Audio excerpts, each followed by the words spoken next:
Halo semuanya, balik lagi di episode PODG dan balik lagi juga nih kita ngobrol sama Kak Evan Wijaya. Halo Kak Evan. Halo, halo. Oke, episode kakak yang sebelumnya kan kita bahas tentang pengalaman kakak pas kuliah nih. Kalau episode kali ini kita pengen dong dengerin pengalaman-pengalaman di luar perkuliahan kakak. Boleh dong ya Kak? Boleh, silakan. Oke, boleh ceritain dong Kak, sekarang kesibukan Kak Evan tuh apa aja nih? Halo, sekarang kebetulan aku lagi freelance. Cuma sebelumnya sempat untuk bekerja di salah satu studio desain grafis di Jakarta, namanya Thinking Room. Kemudian juga sempat di sana sebagai graphic designer. Kemudian juga sempat untuk kerja di sebuah event promotor namanya Samara. Itu sebagai creative director di sana. Kemudian dengan pengalaman-pengalaman freelance lainnya sih sekarang sih lagi freelance. Oke, berarti udah cukup lama juga ya masuk ke freelance gini dan graphic design gitu ya Kak. Iya. Oke. Kalau project yang paling menarik dari semua yang Kakak bakal share nanti, boleh ya Kak nanti share tentang portfolionya gitu. Oh, boleh. Oke. Boleh. Nah, mungkin aku mau nanya dulu ya sebelumnya. Ada nggak sih Kak pelajaran yang di kuliah yang sekarang tuh kepake untuk kerjaan kakak gitu? Oke. Mungkin sebelumnya kemarin sempat mention tentang beberapa mata kuliah yang aku bilang kepake banget ya, kayak studio utama, terus ada tipografi, sama sejarah seni, filsafat seni gitu. Semua itu menurut aku sangat penting sih sebagai fundamental kita ngedesain gitu. Jadi ketika kita menghadapi problem, kita tuh punya wawasan yang luas gitu, nggak sekadar solusinya tuh berdasarkan estetis saja, tapi ada reason behind-nya. Ketika kita misalnya bikin branding gitu dan kita harus research, kita tuh tahu bahwa sebelum kita itu tuh dulu udah banyak ada pergerakan desain, movement style segala macam, dan dengan mengetahui segala macam dasar itu, berbagai macam klasifikasi tipografi dan lain sebagainya, itu tuh jadi menambah range wawasan kita untuk menemukan solusi desain yang paling tepat gitu sih. Ketika kita tahu, dulu mungkin pada saat Renaissance atau mungkin waktu Art Nouveau, Art Deco itu ada isu-isu tertentu yang mau dibawa gitu, yang masih relevan dengan sekarang. Mungkin kita ketika ngerjain proyek yang sekarang itu kita bisa mencomot kayak style atau cara berpikirnya mereka gitu untuk kita tanamkan ke sekarang. Jadi kayaknya fondasi-fondasi itu menurut aku sangat berperan penting sih, termasuk ketika yang berhubungan dengan skill seperti kemampuan untuk melayout, memanfaatkan ruang negatif, mengolah tipografi, pairing huruf dan lain sebagainya. Oke, jadi foundation tuh penting banget ya, karena kita bisa explore kalau misalnya kita tahu fondasinya gitu ya Kak. Oke, nah langsung aja nih Kak, boleh dong share portfolio Kakak biar kita langsung bisa kebayang nih Kak, Kakak ngapain aja gitu. Oke, siap. Mungkin di sini aku bagi jadi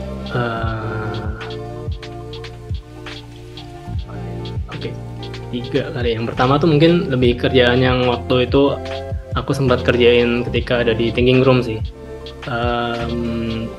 By the way, yang belum tahu, Thinking Room itu didirikan oleh Mas Erik Wijaya, salah satu panutan desain grafis Indonesia juga. Nanti mungkin kalian bisa coba cek juga Thinking Room. Waktu itu di sana belajar banyak banget sih untuk bikin logo, branding, kemudian terutama juga ngerjain explore tipografi gitu, karena menurut aku waktu di sana itu belajar type-nya tuh lumayan kuat sih untuk explore bentuk, gimana untuk break the boundaries gitu, yang bermain nggak hanya dengan yang itu aja, tapi kita bisa eksperimen macam-macam gitu, baik itu digital maupun taktil gitu. Jadi itu jadi pengalaman yang menarik banget sih waktu di sana sih. Dan range projectnya waktu itu juga macam-macam, nggak hanya yang korporat, tapi juga ada kayak kita yang lebih casual gitu, kayak bikin ilustrasi, poster dan lain sebagainya gitu sih. Kayak juga ada beberapa inisiatif project gitu yang dikerjakan. Oke, wah Kalau dari yang udah kakak kasih lihat nih di sini, yang paling favorit tuh yang mana nih kak? Mana ya? Sebenarnya ada yang masih belum dipublish juga sih sama Thinking Room sih, karena proyeknya ada yang jalannya juga lama. Jadi mungkin itu yang belum aku bisa bilang sih itu. Oke. Tapi so far ini beberapa proyek yang aku cukup enjoy sih ngerjainnya sih di sana. Oke. Setelah ini apakah ada portfolio lagi atau? Jadi waktu itu setelah hampir 3 tahun di sana, aku ngerasa pengen coba untuk explore industri lain gitu. Karena sebenarnya basicnya aku tuh suka banget sama film kan, suka sama sinema gitu. Jadi aku pengen untuk coba jalan tengahnya antara desain grafis dengan sinema gitu, dengan film. Mungkin kalau boleh cerita, dulu salah satu alasan kenapa pengen masuk ke desain grafis itu salah satunya karena aku suka banget sama Harry Potter ya, sama Harry Potter. Kalau kita ngeliat di sana kan banyak banget banyak properti seperti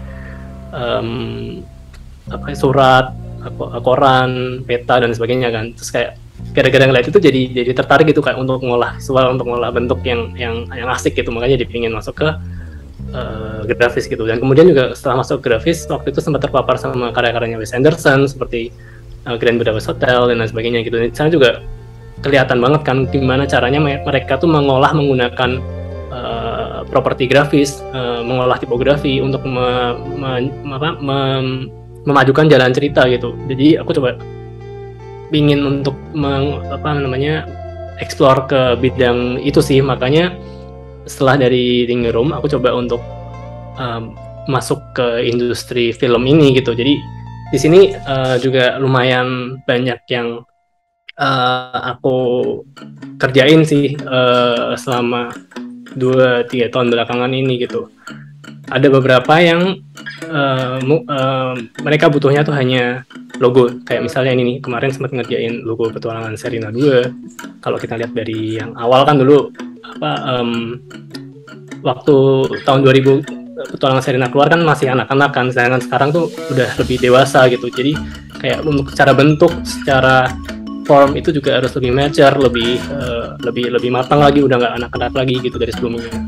Terus juga kemarin sempat bikin logonya Sri Asih yang nanti akan keluar di Oktober ini kalau nggak salah ya. Itu juga eksplorasi bentuk, gimana supaya kita bisa bikin logo yang cocok dengan personality-nya si Sri Asihnya gitu. Terus kadang juga ada yang butuh poster gitu, kayak misalnya kemarin sempat bikin poster untuk announcement Gadis Kretek. Ini adalah series Netflix Indonesia pertama gitu yang period drama, dimainin sama Dian Sastro, ada Arya Saloka sama Putri Marino. Ini masih produksi sekarang. Cuma kemarin asiknya adalah karena ini, kalau ada yang pernah baca novelnya, itu di settingannya tuh di tahun 60-an gitu. Jadi di situ juga ada kesempatan untuk kita explore research materi visual yang ada dari tahun 60-an untuk dibawa ke visualnya gitu. Jadi lagi-lagi mempelajari sejarah grafis Indonesia gitu dari sana. Beberapa proyek lain mungkin aku rangkul aja, kayak juga ada poster dan arahan fotografi. Kadang ada yang bikin butuhnya nggak hanya satu poster, tapi butuh ada poster karakter juga. Dan menurut aku yang paling menarik adalah ketika kita dapat kesempatan untuk bikin seperti branding tapi untuk film gitu. Jadi kita nggak hanya bikin posternya aja, tapi kita juga bikin logo, sampai juga poster juga. Tapi aku kemarin sempat untuk ngedevelop satu custom font gitu untuk filmnya. Jadi ini dibikin dari from scratch untuk digunakan baik di logo maupun di marketing materials yang lain gitu. Oke. Nah, kalau dari poster yang udah didesain ini nih Kak, apa bedanya ya Kak kalau misalnya poster untuk branding gitu? Kalau ini kan poster untuk film. Maksudnya kayak apakah ada strategi untuk ngedesain poster film kah? Atau gimana Kak? Ya, sebenarnya balik lagi ya, kalau kita bicara tentang desain itu kan dasarnya kita harus lihat objektifnya kan. Kalau misalnya branding biasa gitu, itu kan kita harus tahu apa isu yang ada di baliknya gitu. Misalnya sifat company-nya seperti apa, cara bahasa visualnya mau seperti apa, dan target marketnya kayak gimana kan. Itu sama sih kayak yang kita yang dilakuin ketika ngerjain untuk film tuh. Kayak kita harus lihat sebenarnya ini film ini ditujukan untuk siapa, marketnya siapa, apakah ini tuh film indie atau ini film yang mass gitu. Kemudian cara komunikasinya seperti apa gitu supaya bisa sama nafasnya dengan yang ada di dalam filmnya gitu. Gitu sih kira-kiranya. Oke. Ada tantangan tersendiri nggak Kak pas desain poster ini? Ada, karena namanya kita berangkat dari background desain yang kita desainer, pasti tuh punya rasa idealisme gitu loh. Dan seringkali idealisme kita tuh nggak match dengan apa yang seharusnya ditampilkan ke publik gitu. Karena kadang publik membutuhkan desain yang lebih mass gitu ya, lebih komersil gitu. Kadang menjembatani antara apa yang menurut kita ideal yang kita pingin bikin dengan apa yang sebenarnya harusnya lebih tepat untuk publik, itu kadang memang agak susah gitu. Tapi ya kita harus cari celah-celahnya lah, kita harus cari jalan tengahnya untuk bisa menemukan itu sih. Oke. Nah, kalau dari Kak Evan sendiri lebih seru desain poster untuk branding atau untuk film Kak? Mungkin karena aku suka banget film ya, aku kayaknya lebih condong untuk film sih. Wah, oke deh. Karena sebenarnya kalau kita ngeliat film kan genrenya banyak banget kan.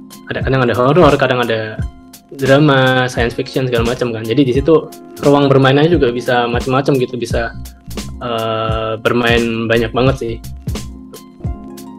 Oke. Nah, dari yang Kakak kasih lihat nih film-filmnya, aku udah familiar juga sih sama judul-judulnya dan ada beberapa yang aku tonton gitu.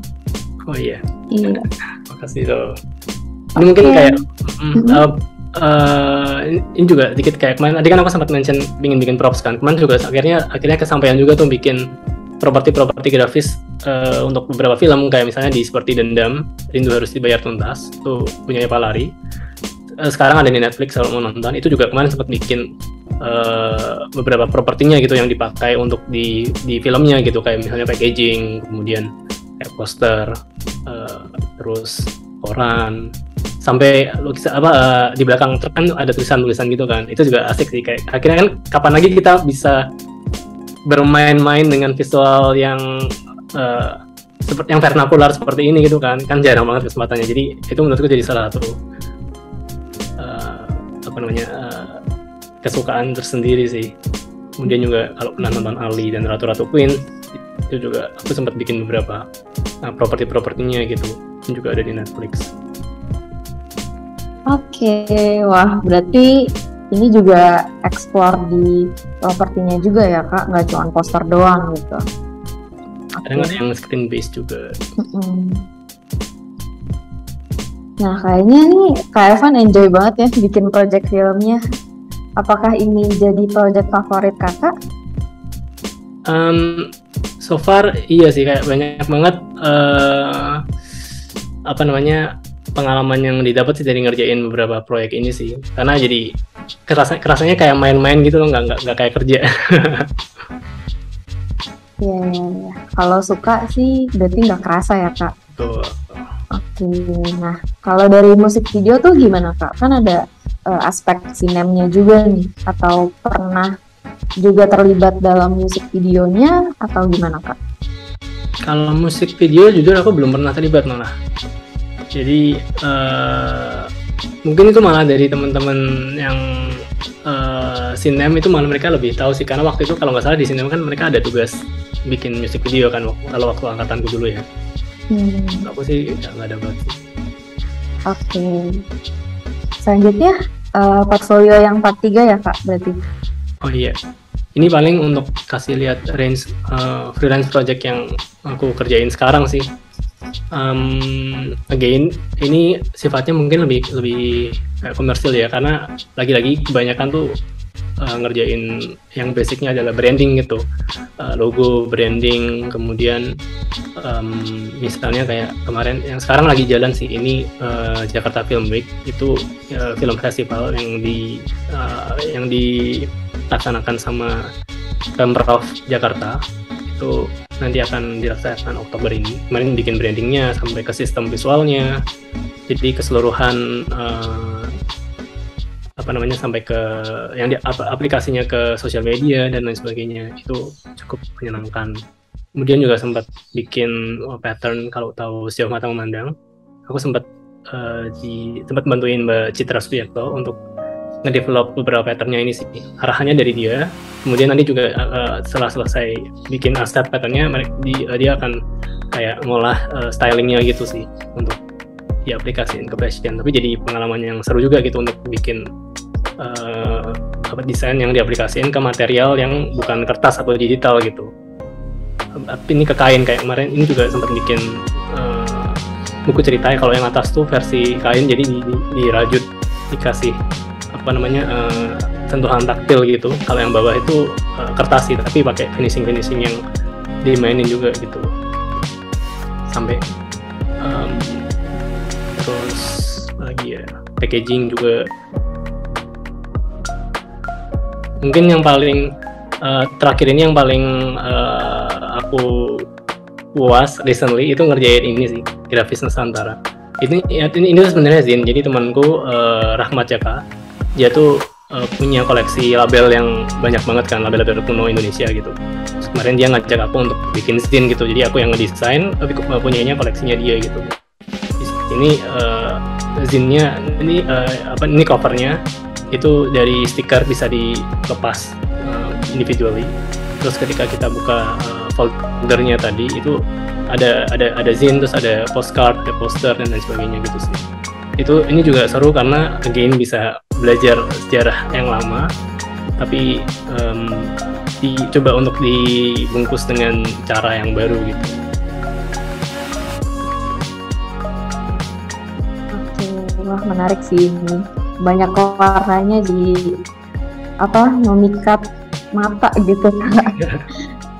Nah ini nih Kak, aku tuh tadi ngeliat Kakak desain packaging itu ya? Iya. Ada nggak sih Kak tips untuk desain packaging? Apa aja sih yang harus dipersiapkan sebelum desain packaging itu sendiri?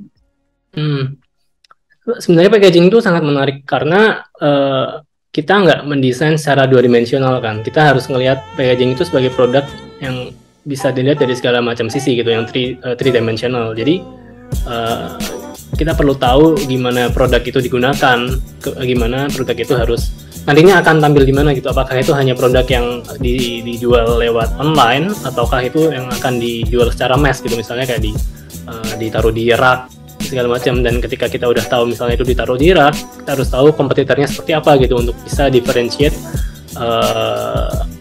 apakah produk yang kita bangun packagingnya itu unik dan bisa stand out dari yang lainnya. Jadi ada faktor-faktor itu sih yang harus dipertimbangkan gitu ketika mau ngerjain desainnya gitu. Oke, berarti juga harus dipikirin juga ya Kak tentang kontainernya sama bahan kemasannya gitu ya? Oh iya, tentu itu juga harus. Durability-nya, pilihan materialnya juga itu berpengaruh banget sih. Karena misalnya kayak let's say kita bikin packaging dengan material tertentu yang misalnya dari bahan daur ulang gitu ya. Nah itu kan ketika kita tahu bahwa materialnya itu punya tekstur yang keras, yang tekstur yang lumayan terasa gitu. Berarti kan kalau kita bikin desain dengan tulisan-tulisan yang kecil belum tentu bisa tercetak dengan jelas kan. Jadi kayak itu jadi mempengaruhi keputusan ketika kita membuat desain sih, apakah ini cocok ketika di print di material tertentu begitu. Oke, berarti Kak Evan ini selalu tes print di setiap desain yang udah didesain atau tes printnya nanti belakangan? Ideally ya, karena biasanya aku coba untuk 2 kali sih. Jadi yang pertama itu ketika udah draft awal banget, pengen ngelihat ukurannya ketika udah di print, itu biasanya aku akan minta sampel botol atau sampel box yang mereka udah dari kliennya punya sih. Itu akan aku minta untuk coba aku tempel pakai printer rumah aja gitu sih, kayak lihat apakah ini labelnya, hurufnya itu besar kecilnya udah sesuai ataupun enggak. Nanti kalau udah selesai untuk ngepasin ketika udah selesai dibikin desainnya itu coba ngeprint lagi gitu. Terus selain itu yang penting juga adalah untuk meminta klien mereka tes print sendiri juga gitu, karena jangan sampai nanti kita udah selesai bikin terus ada apa-apa kita yang disalahin gitu kan. Jadi approval harus dari mereka gitu, nggak boleh dari kita aja gitu sih. Oke. Kalau dari desain packaging sendiri nih Kak, tantangannya apa aja sih Kak? Desain packaging mungkin tak lebih ke tadi sih, gimana caranya, terutama di era sekarang ya kan produk tuh banyak banget kan, gimana kita bisa bikin produk yang kita bangun itu lebih engaging, lebih menarik gitu, sehingga ketika ada produk-produk serupa yang dibikin oleh kompetitor, itu yang kita buat bisa membantu produk tersebut untuk lebih laku, lebih dipilih gitu. Apalagi kalau sekarang eranya kebanyakan jualan online kan, dan banyak ketika orang habis beli barang itu mereka post ke sosial media segala macam. Jadi secara estetis itu harus sangat menarik gitu. Ketika orang udah ngepost ke sosial media, orang yang lain jadi ikut tertarik gitu untuk beli. Jadi faktor-faktor estetis dan sosial media friendly itu juga lumayan penting sih. Oke. Nah, kalau dari ketiga portfolio kakak nih, kan kakak bagi 3 part nih ya. Yang paling challenging itu yang mana nih Kak? Challenging yang film tadi sih kayaknya sih. Karena lama gitu ya Kak bikinnya?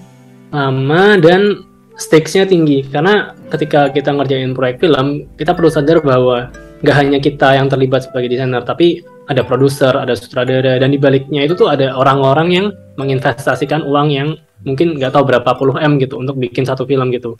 Dan karya kita tuh ujung tombaknya kan, kayak selain dari trailer ya, kan dari poster itu akan membantu orang untuk memutuskan ingin menonton atau enggak kan. Jadi kita juga nggak boleh terlalu egois mementingkan idealisme sendiri gitu, karena ada banyak banget pihak yang terlibat di baliknya gitu. Jadi gimana caranya kita bisa memuaskan apa yang kita mau dan memuaskan market, juga memuaskan stakeholder yang ada di proyek itu sih. Oke. Nah, karena ini PODG nih Kak, podcast desain grafis gitu ya, pasti banyak anak DG yang nonton dan dengerin tentang podcast ini. Dan aku mau nanya lagi dong Kak yang tentang packaging. Boleh. Ada nggak sih Kak tips untuk bikin packaging? Karena kan aku nih udah semester 5 terus DG-nya lumayan fokusnya ke packaging gitu Kak. Ada nggak sih Kak tips ya? Mungkin ini pertama kita perlu tahu jenis produk yang kita buat itu apa. Misalnya let's say sambal atau parfum gitu ya. Terus mungkin cara yang baik adalah kita harus lihat kompetitor dan apa yang udah pernah dibikin di market sih. Misalnya kayak si desainer A pernah bikin seperti ini, desainer B pernah bikin seperti ini. Nah, dari produk-produk yang udah ada, kita coba untuk bikin yang nggak kayak mereka sama sekali gitu, yang beneran baru, yang beneran inovatif gitu. Misalnya selama ini kalau ngelihat label packaging itu mungkin kebanyakan kotak gitu kan. Tapi kan sebenarnya nggak harus kotak, kita bisa main die cut, bisa main bentuk segala macam, dan sebenarnya dengan bentuk tertentu itu akan membantu untuk diferensiat produknya supaya bisa lebih unik, lebih dikenali, dan lebih memorable gitu.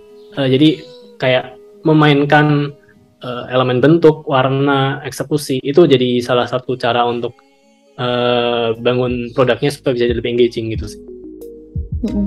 Setuju. Oke, Kak Evan masih inget tentang Aspak nggak nih Kak, lomba packaging? Oh iya, pernah. Masih sekarang tuh masih ada nih Kak, dan aku ikutan nih, jadi cukup challenging juga sih untuk bikin packagingnya gitu ya. Iya. Dulu kalau nggak salah angkatanku yang pertama ikut Aspak juga. Kita diwajibin di kelas packaging harus ikut gitu untuk nilai nilai proyek gitulah. Oke. Nah, kalau dari kakak ada nggak sih kesan pas ikut Aspak, apa sih yang berkesan? Yang berkesan adalah karena waktu itu kebetulan puji Tuhan aku terpilih juga dari jadi 10 besar yang Indonesia sih. Jadi karyaku ikut dipamerin ke 4 negara yang lain gitu, ke Jepang, ke Thailand, satu lagi kemana ya lupa, ke Korea kalau nggak salah. Jadi ikut traveling bareng karya-karya yang lain gitu. Walaupun akhirnya cuma dapat merit award yang nggak sampai yang juara satunya atau juara-juaranya itu, cuma udah sangat beruntung sih bisa ikut berpartisipasi di yang skalanya internasional gitu. Wah, keren banget nih Kak. Oke, kalau dari Kak Evan sendiri ada nggak pesan buat adik-adik kelasnya ini yang mau ikutan bikin packaging atau mau explore di desain grafis gitu Kak? Mungkin ini ya, kalian yang selama ini aku udah jalanin ketika ada dalam baik itu pekerjaan personal maupun ketika ngeliatin kerjaan-kerjaan desainer lain ya. Biasanya tuh karya yang bagus itu adalah karya yang jujur sih. Karya yang bukan kita meniru karya orang lain, tapi yang keluar dari kita sendiri gitu, apa yang kita sukain. Kan kita masing-masing punya personal preference kan. Kita punya cara pandang yang unik, cara pandang yang beda dari orang lain gitu. Dan itu akan membantu kita untuk jadi original gitu sih. Jadi mungkin saran terbaik adalah gimana caranya kita untuk mengetahui kekuatan kita itu ada di mana gitu. Apakah kita kuat secara tipografi, kita kuat dari permainan warna, dari permainan bentuk. Dan ketika kita udah tahu di mana kekuatan kita bisa memanfaatkan kelebihan itu untuk nge-push proyeknya bisa sehingga bisa jadi lebih bagus gitu. Jadi jangan sampai kayak terpengaruh wah temen yang lain bikin ini nih terus jadi kayak kita ikut-ikutan gitu. Tapi lebih untuk lebih coba gali diri kita sendiri dulu sih. Kita sebenarnya kuatnya di mana dan gunain kekuatan itu untuk ngebangun desain yang beneran distintif gitu, yang beda dari yang lain gitu. Nah, berarti teman-teman harus original nih ya karya-karyanya. Oke. Thank you ya Kak Evan udah sharing banyak banget nih portfolio dan insight-insight yang bisa kita dengerin gitu ya dari Kak Evan. Nah, masih penasaran nih sama Kak Evan, teman-teman jangan lupa ya datang ke Koma Cafe 2022. Nanti Kak Evan nih bakal jadi salah satu reviewer untuk karya-karya yang udah dikumpulin loh. Thank you dan see you semuanya.